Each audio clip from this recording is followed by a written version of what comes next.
Students, आपके अपने YouTube channel पे आपका हार्दिक स्वागत है। मैं धीरज जैन आज आपके लिए लेके आया हूँ हेडिंग सब heading class 12th CBSE board 3 marks का ये क्वेश्चन हमारे लिए पड़ता है एग्जामिनेशन पॉइंट ऑफ व्यू से। तो आज हम डिस्कस करेंगे कि ये कैसे हम 3 आउट ऑफ 3 ले सकते हैं इसके अंदर। तो सबसे पहले हम बात करते हैं सब हेडिंग हेडिंग क्या है। तो बेसिकली इसको शीर्षक और उपशीर्षक के नाम से जाना जाता है। क्लास 12th के अंदर जैसे हम फाइनेंशियल स्टेटमेंट वित्तीय विवरण बनाते हैं, तो उसके अंदर क्या है कि बैलेंस शीट के कुछ हेड और कुछ हेड सब हेड होते हैं, जैसे कुछ शीर्षक और कुछ उपशीर्षक होते हैं, जिसके अंदर हमें ये ध्यान रखना है कौन सा आइटम किस हेड और किस सब हेड में आएगा। एग्जामिनेशन पॉइंट ऑफ से ये बेसिकली बैलेंस शीट का ओवरव्यू है, पीएनएल का ओवरव्यू है कि कैंडिडेट को या फिर किसी स्टूडेंट को उस बैलेंस शीट का पूरा नॉलेज है या नहीं है, वो हेडिंग और सब हेडिंग से पता लग जाता है। तो बेसिकली मैं आपके लिए ये कुछ लेके आया हूँ कि हेडिंग सब हेडिंग कैसे हम उसको डिफाइन करते हैं। जैसे आप देख सकते हो कि बैलेंस शीट में हम अमेरिकन बैलेंस शीट फॉलो करते हैं, दैट जिसको हम वर्टिकल बैलेंस शीट बोलते हैं। तो इसके अंदर आप देख सकते हैं कि असेट और लाइबिलिटीज़ आपको दे रखी है।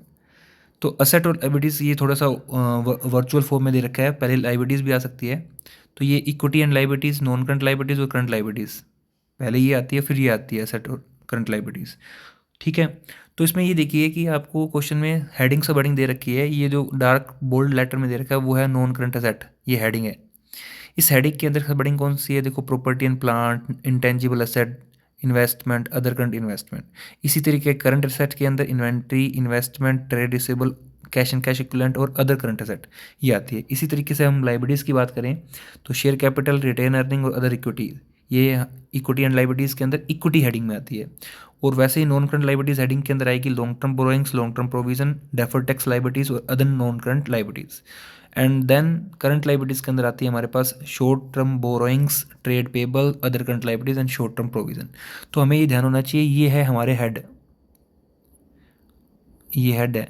ठीक है। और इसके अंदर आते हैं हमारे सब हेड, कौन कौन से, जो सिंपल लेटर्स में आपको दे रखे हैं, ये सब हेड है। ठीक है, क्लियर होगा इतना। अब हम बात करते हैं इसी तरीके से बैलेंस शीट भी हमारे बैलेंस शीट का फाइनेंशियल स्टेटमेंट का पार्ट है, जो शेड्यूल 3 ऑफ कंपनी एक्ट में दे रखा होता है।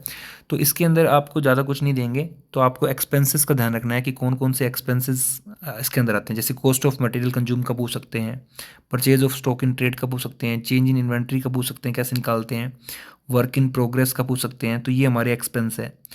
और एक्सेप्शनल आइटम कौन से होते हैं, एक्स्ट्रा ऑर्डिनरी आइटम कौन से होते हैं, तो इन सब के बारे में हमसे पूछ सकते हैं। तो जनरली बैलेंस शीट से ही क्वेश्चन आता है। बहुत रेयर चांस है कि एक आधा कोई क्वेश्चन आपका रिवेन्यू फ्रॉम ऑपरेशन से लास्ट ईयर आया था। जैसे पूछ लिया था सेल ऑफ स्क्रैप किसका पार्ट है, तो वो आपका अदर इनकम का भी पार्ट है। अगर हम बात करें तो ये मैंने कुछ सब हेड और हेड की पीडीएफ आपके लिए इसकी वीडियो में डाली है। अगर आपको ये भी पीडीएफ चाहिए तो ये नीचे टेलीग्राम का लिंक डाला हुआ है, आप वहाँ से एक्सेस कर सकते हैं। तो इसके अंदर आपको लगभग लगभग 122 हेड और सब हेड दे रखे हैं, ये 121। तो आप सारे लर्न नहीं करने, आपको कुछ स्पेसिफिक लर्न करने हैं। और सीबीएसई ने इस साल कुछ हेडिंग और सब हेडिंग का आस्किंग का तरीका भी चेंज कर दिया, तो वो मैं आपको बताऊंगा कैसे किया है। तो सबसे पहले इंपॉर्टेंट मैं कुछ बता देता हूँ आपको कौन कौन से इंपॉर्टेंट है। तो एक्रूड इनकम, देखो ये हेड है और ये सब हेड है। एडवांस टैक्स, ठीक है, इस तरीके से बैंक हो गया, बैंक ओवरड्राफ्ट हो गया, बीपी हो गया, बीआर हो गया, बॉन्ड्स हो गए। इसके अलावा ट्रेडमार्क हो गए, बिल्डिंग अंडर कंस्ट्रक्शंस हो गया, cash, calls in arrear, calls in advance, reserve, capital reserve हो चाहे वो कैपिटल रिडम्पशन रिजर्व हो, कैश इन हैंड। इसके अलावा कंप्यूटर सॉफ्टवेयर्स बहुत बार पूछा हुआ है, सीबीएसई ने कंप्यूटर्स पूछे हुए हैं, कॉपीराइट्स पूछा हुआ है। और हाँ, ऑपरेटिंग साइकिल्स के बारे में पूछा हुआ है कि जिनका करंट ऑपरेटिंग साइकिल के अंदर हो तो शॉर्ट टर्म होंगे वो। ठीक है, डिबेंचर रिडम्पशन रिजर्व, डिबेंचर, कुछ स्पेसिफिक ही बताऊंगा मैं, जो लगभग लगभग आपके 40 एक होंगे, तो ये आप कवर कर लीजिएगा। और इसके अंदर हम बात करें इक्विटी शेयर कैपिटल और फॉरफिट शेयर काफ़ी बार पूछा हुआ है। फर्नीचर का जनरल हमें पता ही है, गुडविल हो गया, एडवांस इनकम हो गया, और interest accrue but not due on borrowings, intellectual property rate goodwill की तरह ही हो गई है। इसके अलावा क्योंकि इसमें बहुत सारी लिस्ट दे रखी है तो लगभग लगभग हम इंपॉर्टेंट सारे कवर कर लेंगे। लाइसेंस एंड फ्रेंचाइजी इसके बारे में भी पूछा हुआ है, जो प्रीवियस ईयर 10 ईयर्स में पूछा हुआ है मैं वही बता रहा हूँ। लाइव स्टॉक हो गया, ठीक है। और लूज टूल्स के बारे में बहुत सारी बात पूछा हुआ है। Loan repayable on demand, short term borrowings होते हैं वो।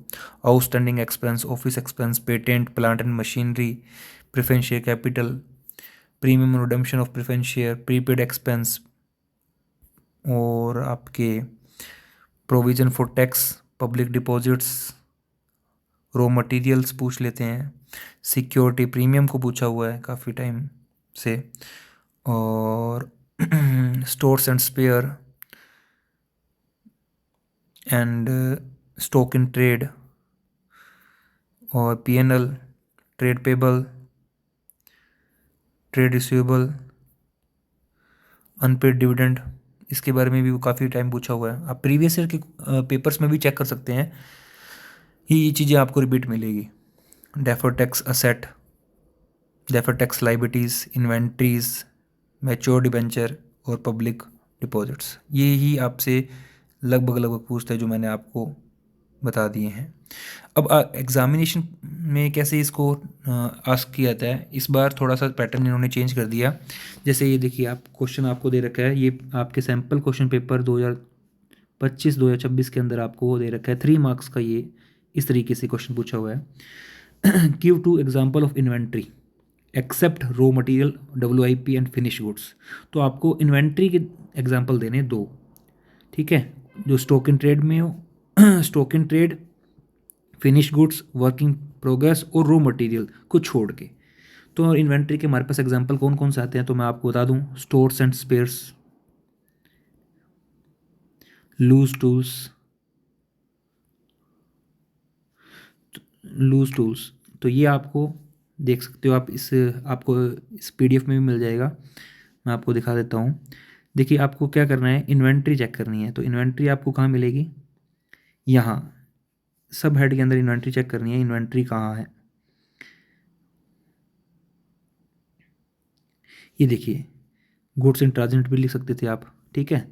इसके अलावा फिनिश गुड्स भी लिख सकते थे, ठीक है। और फिनिश गुड्स को नहीं लिखना क्योंकि फिनिश गुड्स उसने बोला ये एक्सेप्ट है।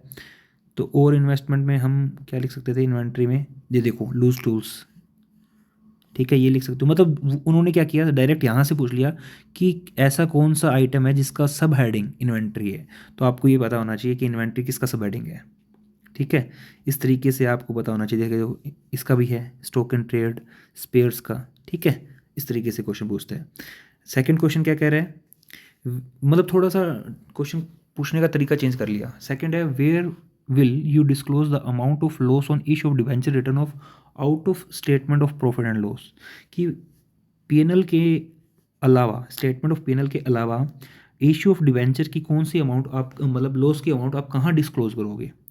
तो बेसिकली ये फाइनेंस कॉस्ट के अंदर आप डिस्क्लोज करते हो, क्योंकि जो भी लॉस होता है वो हमारे लोन से रिलेटेड, जैसे वो फाइल चार्जेस हो गए, कोई भी इशू ऑफ डिबेंचर से रिलेटेड हमारी जो भी कॉस्ट है वो हमारी फाइनेंस कॉस्ट के अंदर कवर्ड होती है।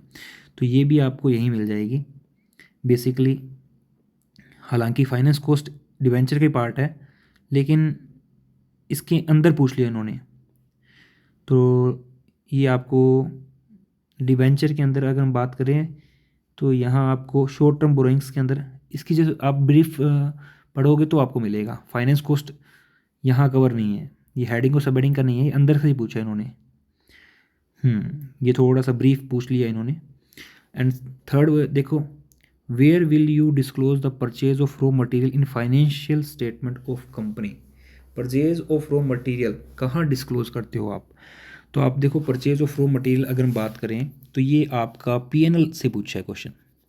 पीएनएल से मैंने आपको फॉर्मेट दिखाया था पीएनएल का।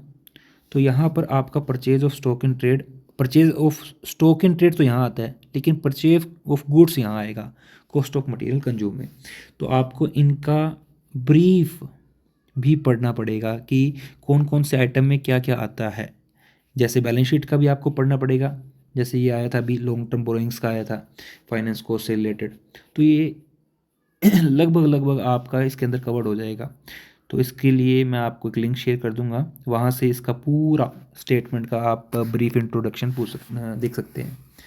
तो इस तरीके से क्वेश्चन पूछता है, लेकिन पहले ये क्या करता था, सिंपल क्वेश्चन पूछता था हेडिंग और से बढ़ेंगे। तो मे बी ये पीडीएफ आपके लिए बहुत हेल्पफुल होगी। तो इसके अंदर आपको बहुत अच्छे से हेडिंग सब हेडिंग दे रखी है, और ये ऑथराइज्ड है टीएस गरेवाल की ही बुक से, मैंने सुल्तान चंद से ये लिया है। ठीक है, thank you for watching this video. और चैनल को लाइक सब्सक्राइब और वीडियो को लाइक और चैनल को सब्सक्राइब शेयर करें, जिससे आने वाली वीडियोस आपको जल्दी मिल जाए। Thank you for watching this video.